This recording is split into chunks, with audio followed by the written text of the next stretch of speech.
कल हम आपको मिर्च वाली फसल पढ़ा रहे थे। इसमें हम आपको भूमि की तैयारी तक बता चुके हैं। अब इसके आगे बीज की बुआई के बारे में आज हम आपसे समझा रहे हैं। आपको बुआई का समय तथा बीज की मात्रा समझिए। 1 हेक्टेयर खेत की रुपाई करने के लिए लगभग 1 किलोग्राम बीज की पौध पर्याप्त रहती है। मिर्च की बुआई और रुपाई का समय ध्यान से सुन लीजिए। सबसे पहले आप जाड़ों की फसल की समझिए। इस फसल के लिए बीज की बुआई जून जुलाई में की जाती है और रुपाई अगस्त सितंबर में की जाती है। गर्मी वाली की फसल समझिए। इसकी बुआई नवंबर दिसंबर में की जाती है और रुपाई फरवरी मार्च में की जाती है। अब आप पाला पड़ने वाले क्षेत्र का समझिए। राजस्थान, पंजाब आदि क्षेत्रों में जहां पाला शीघ्र पड़ने लगता है, मिर्च की बुआई अप्रैल मई और रुपाई मई जून में की जाती है, जिससे फसल पाला पड़ने से पहले ही तैयार हो जाती है। पहाड़ी क्षेत्र के बारे में समझिए। पहाड़ी क्षेत्र में बुआई मार्च अप्रैल और रुपाई मई जून में की जाती है। अब सब्जी वाली फसल यानी शिमला मिर्च के बारे में समझिए। जाड़ी वाली फसल की बुआई अगस्त में और रुपाई सितंबर में तथा बसंत यानी गर्मी वाली फसल की बुआई नवंबर में और रुपाई दिसंबर में की जाती है। अब आप पौध तैयार करने के बारे में अच्छी तरह समझिए। साधारणतः 1 हेक्टेयर खेत के लिए पौध तैयार करने के लिए लगभग 200 वर्ग मीटर क्षेत्र की में बीज बोना पड़ता है।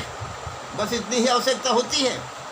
पौधशाला नर्सरी के लिए स्थान का चयन करने के बाद उसकी अच्छी प्रकार से गुड़ाई करके मिट्टी को भुरभरा बना लिया जाता है। इसके बाद 15 सेंटीमीटर ऊंची, 1 या 1.25 मीटर चौड़ी तथा 5 मीटर लंबी क्यारियां बना लेते हैं। 2 क्यारियों के बीच में लगभग 30 सेंटीमीटर चौड़ी नाली बनाते हैं, जो सिंचाई व जल निकास के काम में आती है। क्यारियों में अच्छी प्रकार से सड़ी हुई खाद तथा सुपर फास्फेट की थोड़ी मात्रा डालकर अच्छी तरह से मिला देते हैं। क्यारियों के बीज की बोने के पहले 2.5 ग्राम, ध्यान दीजिएगा, बीज शोधन की बात बता रहा हूँ, 2.5 ग्राम प्रति किलो बीज की दर से कैप्टान या थायराम से उपचारित कर लेना चाहिए। क्यारियों में बीज को 10 से 15 सेंटीमीटर की दूरी पर बनी क्यारियों में 1 से 1.5 सेंटीमीटर की गहराई पर बो दिया जाता है। बीज को बोने के पश्चात सड़ी हुई गोबर की खाद व मिट्टी के मिश्रण 1:1 की 1 सेंटीमीटर मोटी तह से ढक देते हैं। इसके बाद क्यारियों को सूखी घास से ढक दिया जाता है। बीज जमने से पूर्व आवश्यकता अनुसार हजारे से सिंचाई करना पड़ता है।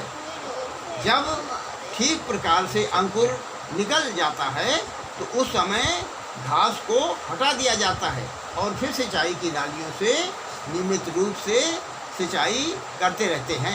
आवश्यकता अनुसार पौधों की देखरेख, जैसे खरपतवार निकालना, कीट एवं रोगों से बचाने के लिए दवाओं का प्रयोग करना या छिड़काव करना आदि बातें उसी क्यारी में बैठ के करते रहते हैं। पौधशाला में छोटे छोटे पौधों को बरसात में तेज वर्षा और धूप से और जाड़ों से बचाने के लिए ऊपर छप्पर या पॉलीथीन की चादरों का प्रयोग करते हैं।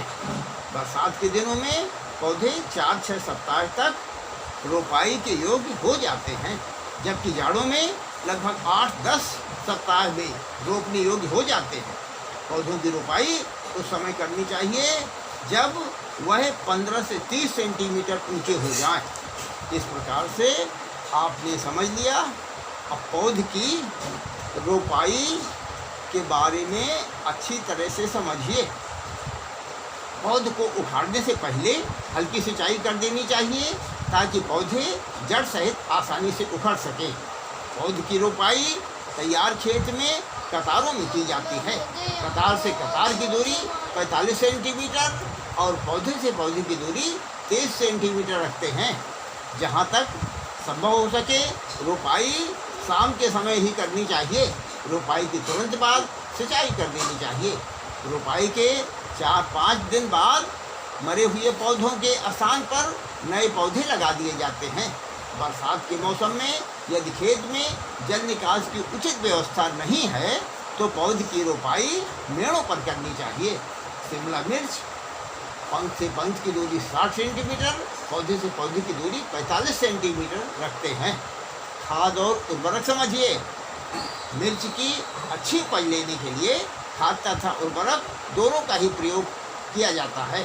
खेत की तैयारी के समय पौधों की रोपाई से कम 20-25 दिन पहले खेत में 250 से लेकर के 300 कुंटल प्रति हेक्टेयर अच्छी तरह सड़ी हुई खाद, गोबर की खाद डाल देनी चाहिए। उर्वरकों का प्रयोग मिट्टी की जांच के अनुसार करना चाहिए। यदि जांच संभव न हो सके तो 80 किलोग्राम नाइट्रोजन, 40 किलोग्राम फास्फोरस और 40 किलोग्राम पोटास प्रति हेक्टेयर की दर से देना चाहिए। नाइट्रोजन की आधी मात्रा, फास्फोरस और पोटास की पूरी मात्रा को रोपाई से पहले देना चाहिए और नाइट्रोजन की शेष आधी मात्रा को 2 बराबर भागों में बांटकर रोपाई के 20 दिन बाद तथा 40 दिन बाद खड़ी फसल में कतारों के बीच में बिखेर कर टॉप ड्रेसिंग के रूप में दे देना चाहिए। अब देखिए सिंचाई एवं जल निकास। मिर्च की फसल में हर समय सामान्य नमी खेत में बनाए रखना चाहिए। इसके लिए गर्मियों में 6 से 8 दिन के अंतर से तथा जाड़ों में 10 से 15 दिन के अंतर से सिंचाई करते रहना चाहिए। वर्षा ऋतु में सिंचाई को आमतौर पर आवश्यकता नहीं पड़ती, परंतु लंबे समय तक वर्षा न होने की स्थिति में सिंचाई अवश्य करनी चाहिए। क्योंकि सूखे की स्थिति में फूल एवं फल झड़ने लगते हैं। फूल तथा फलियों बनने की अवस्था में यदि खेत में नमी की कमी हो जाती है तो फूल तथा नव विकसित फलियों के झड़ जाने का डर रहता है और हानि होती है। साथ ही मिर्च की फलियां ठीक से भर नहीं पाती और उनके आगे के सिरे सिकुड़ जाते हैं, जिसके फलस्वरूप उनका बाजार भाव घट जाता है। फलियों का रंग भी हल्का रह जाता है। फूलों को गिरने से बचने के लिए खेत में सामान्य सभी ही जो भी बताया है हमने, ये सब नितांत आवश्यक है। साथ ही 1 मिलीलीटर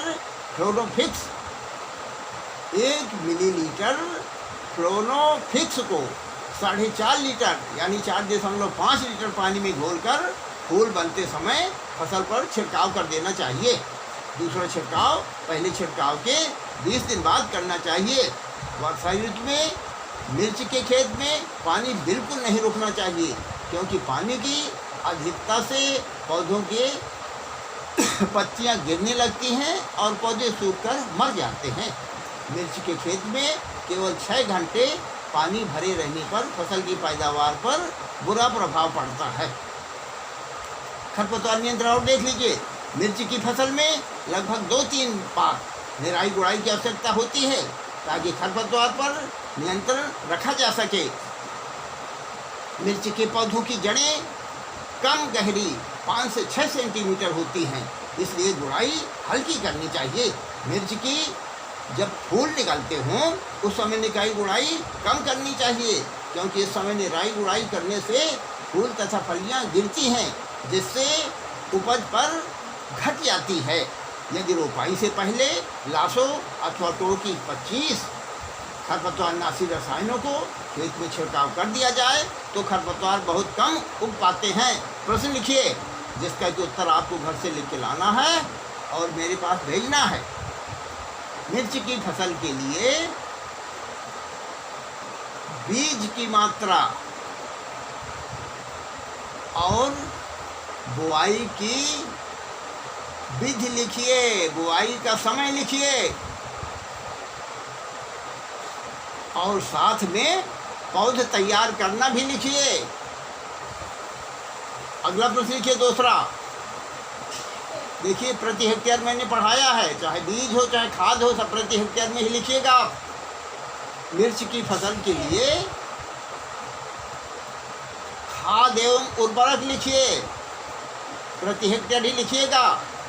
सिंचाई एवं जल निकास तथा खरपतवार नियंत्रण लिखिए। धन्यवाद।